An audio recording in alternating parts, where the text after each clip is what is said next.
So you're here because, well, you've got yourself some tools and you know how to fix your bike. Probably because you've been watching our maintenance videos.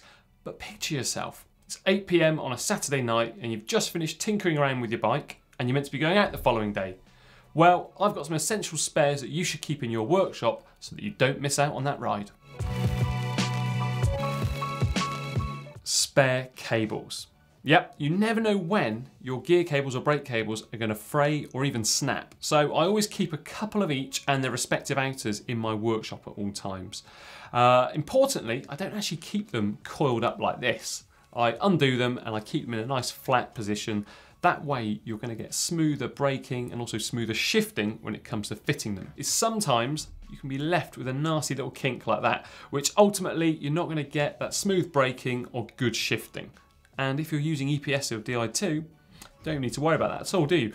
But I would carry perhaps a couple of spare cables at home. So a couple of those spare electrical cables in case of snagging them somewhere on a ride or even just moving the bike around. It has happened to friends of mine before, and yep, they've been left and they couldn't go out on a ride the following day. So it used to be a prerequisite that we'd have to put ferrules on the end of both outer gear and brake cables. However, that's not always the case these days.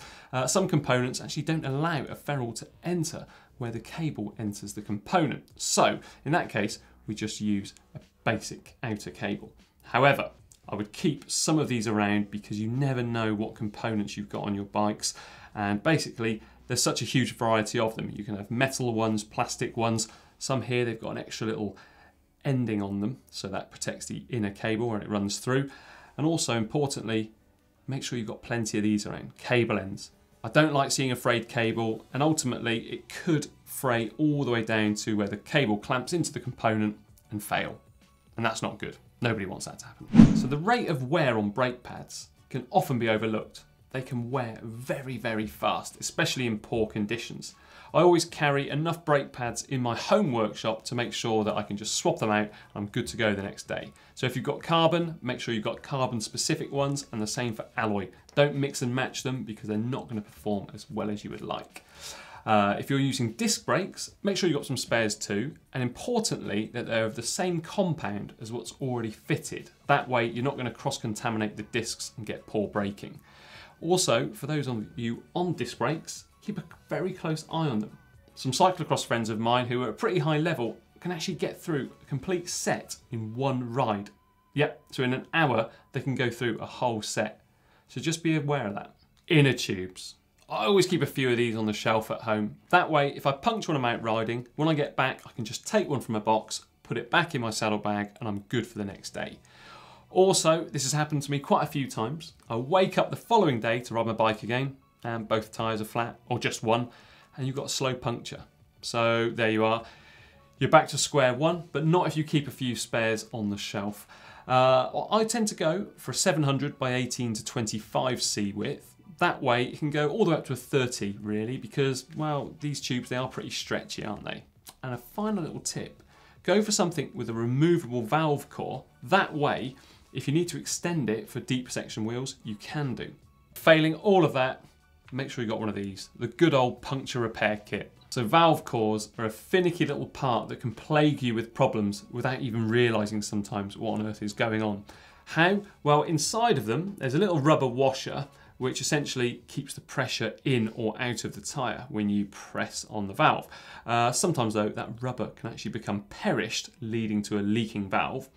Other times, the valve internals can actually be clogged up with tubular sealant if that's what you're using, and in that case, you can't inflate or deflate your tyre, which is a problem. Also, sometimes when you're pumping up the tyre, these little valves here, they can actually become bent or twisted, or in the worst case scenario, snapped off. So make sure you keep a few of these spare lying around. Of course, if you're using a tubeless setup, do exactly the same. Keep a few of those valves laying around because they really do have a tendency to become bunged up with sealant. Spare tyres. Yep, make sure you've always got one or two of those kicking around as well. I never actually ride these days with a tyre that's got a cut or a slash in it. I have done it in the past and I've punctured, and I've just asked myself the whole way, why did I bother going out riding on this? I could have just changed it and got on with it. But instead, I was at the roadside getting cold, changing a tyre. So let that be a lesson to you. Also, once you've fitted it, buy a new one as soon as possible, just in case it happens again. Make sure you get yourself a good pot of grease. So just a general purpose. There are loads of different types available, but a general one will see you right. So if you need to do an emergency repack of your hub bearings, or even refurbish a sealed cartridge bearing, you can do so. But do remember that if you do refurbish one of those cartridge bearings, it's only going to be good for a few more rides because ultimately it's past its best. But hey, you can go riding that next day. It's amazing how fast rust can start setting in on a chain after you've washed it. So make sure that you've got some either wet or dry lube in your workshop so that once you've dried off your chain, you can apply it. That way, the next day you've got a good looking chain and also gears that work smoothly. Now it's not uncommon when having a close look at your chain after you've cleaned it and oiled it, that sometimes you actually notice a couple of cracks on a link or even some of those plates become bent. If that does happen, all you can do is just simply remove those two links and shorten the chain. So make sure you've got either a joining pin or a joining link just to actually rejoin it once you've done so, because traditionally you can't use those existing pins in there. They're not going to be as safe a join. Alternatively, just have a spare chain there so that you can carry on using all your gears and you're not going to shorten that chain. So cleats are actually one of the most overlooked parts of your riding equipment. Yep, that's right. Most people don't even know that they're wearing out, and before they know it, they're gone. And if not, they can sometimes crack or snap too. So make sure you've got a set of these tucked away somewhere, but somewhere you remember them. And also the bolts and the washers too. The number of times I've seen someone and they've had one of these missing, yeah, it's quite high. So make sure you've got them laying around. Bits and bobs. You can never have enough. I've got so many of these boxes in my workshop, my shed and my garage. I had to bring in these two because they were the two easiest ones to move around and the two smallest, believe it or not. In there I've got all sorts of things, an old 1-inch headset spacer. I still got some 1-inch bikes kicking around. Cable guides, that sort of thing. Even a cable tie there. They can fix all sorts of things temporarily. Chainring bolts, for instance. Put them in there and use it. More commonly used though by the mountain bike community, as my friend Doddy on GMBN has showed me.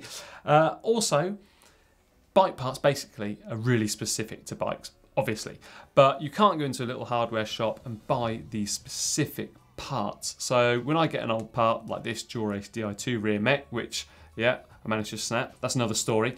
What I'm going to do is actually strip out all of these bolts and the pins and pivots so I can use them possibly on another project one day. So make sure that you keep all of those old parts as much as you can. If you haven't got any, ask your mates if they've got any. That way you might be able to reuse one of your parts that you've broken.